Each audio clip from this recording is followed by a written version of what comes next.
Halo, Assalamualaikum warahmatullahi wabarakatuh. Kembali lagi di channel kita. Semoga kalian dalam kondisi sehat.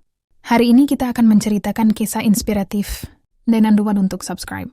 Judul, Azab Kesombongan, Kisah Nenek dan Sumur Emas. Di desa terpencil bernama Desa Sejahtera, hidup seorang nenek tua bernama Mak Tijah. Ia hidup sendirian di gubuk tua yang hampir roboh. Setiap hari, ia bekerja memungut ranting kayu di hutan untuk dijual ke pasar. Meski usianya telah senja, ia tetap bekerja keras demi bisa makan. Tetangga-tetangganya sering merasa kasihan pada Mak Tijah, tapi mereka juga tidak mampu membantu karena kondisi mereka yang sama-sama miskin. Di sisi lain, Mak Tijah merasa iri melihat beberapa warga yang memiliki rumah lebih bagus. Ia sering berdoa agar hidupnya berubah. Mak Tijah terlihat memungut ranting di hutan sambil memegangi punggungnya yang sakit. Tetangga mencoba membantunya, tapi Mak Tijah menolak dengan lembut. Mak Tijah berbicara sendiri. Kapan ya, aku bisa hidup enak seperti mereka? Penemuan sumur emas.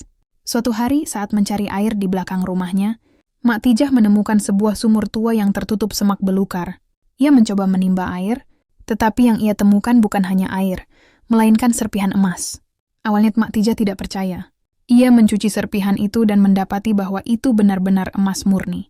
Dengan hati-hati, Mak Tijah menyembunyikan sumur itu dari pandangan warga. Ia mulai menimba emas setiap malam dan menjualnya ke kota. Tak ada yang tahu bahwa nenek tua, yang dulu miskin kini memiliki sumber kekayaan yang luar biasa. Mak Tijah terkejut melihat kilauan emas ditimba. Ia berbicara sendiri, Allah memberiku rezeki, tapi aku harus menyimpannya sendiri. Adegan Mak Tijah membawa emas ke pasar dengan wajah penuh rahasia, kesombongan dan pamer. Dalam waktu singkat, kehidupan Mak Tijah berubah drastis.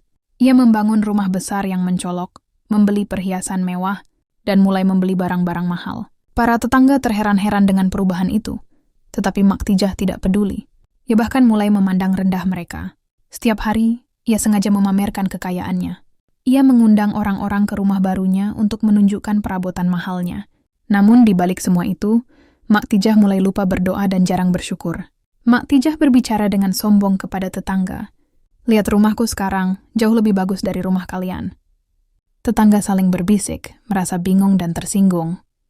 Anak-anak tetangga yang dulu sering bermain di halaman Mak Tijah kini diusir. Azab dari Allah. Ketika kesombongan Mak Tijah mencapai puncaknya, sumur yang selama ini menjadi sumber kekayaannya tiba-tiba mengering. Ketika ia mencoba menimba emas lagi, yang keluar hanyalah air keruh bercampur lumpur. Panik, Mak Tijah mencoba menggali lebih dalam, tetapi tidak ada yang tersisa. Semua barang yang ia beli mulai rusak. Perabotan di rumahnya tiba-tiba hancur, dan perhiasannya berubah menjadi logam kusam. Mak Tijah pun menjadi bahan gunjingan warga, yang mulai mencurigai asal kekayaannya. Mak Tijah berteriak histeris di depan sumur. Kenapa ini terjadi? Apa salahku? Warga mulai menghindar dari Mak Tijah, menganggapnya sombong dan tidak peduli. Mak Tijah duduk di sudut rumahnya yang mulai runtuh, menangis sendirian. Pertemuan dengan Kiai dan Tobat. Ketika Mak Tijah berada di puncak keputusasaan, seorang kiai dari desa sebelah datang mengunjunginya. Kiai itu mendengar kabar tentang perubahan hidup Mak Tijah dan ingin menasihatinya. Kiai tersebut menjelaskan bahwa segala rezeki adalah titipan Allah, dan manusia tidak boleh sombong atau melupakan kewajiban berbagi dengan sesama. Mendengar itu, Mak Tijah menangis terseduh-seduh dan meminta ampun kepada Allah. Kiai berkata, harta yang tidak dibagi akan menjadi kutukan. Pu Tijah, Allah tidak suka kepada orang yang sombong. Mak Tijah menjawab, saya menyesal Kiai. Saya lupa diri. Tolong doakan saya agar bisa memperbaiki semuanya. Adegan Mak Tijah berdoa di depan sumur dengan air mata bercucuran. Pengampunan dan perubahan. Setelah bertobat, Mak Tijah memutuskan untuk memperbaiki hubungannya dengan tetangga-tetangganya.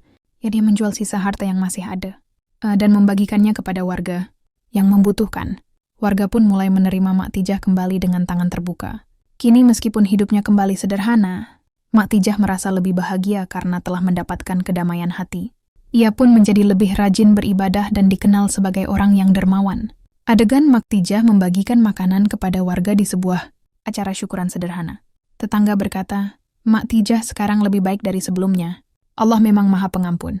Adegan terakhir Mak Tijah tersenyum, sambil melihat anak-anak bermain di halaman rumahnya. Pesan moral, kesombongan adalah awal kehancuran. Harta hanyalah titipan yang harus digunakan dengan bijak. Ketika manusia lupa diri, Allah akan mengingatkan mereka dengan caranya.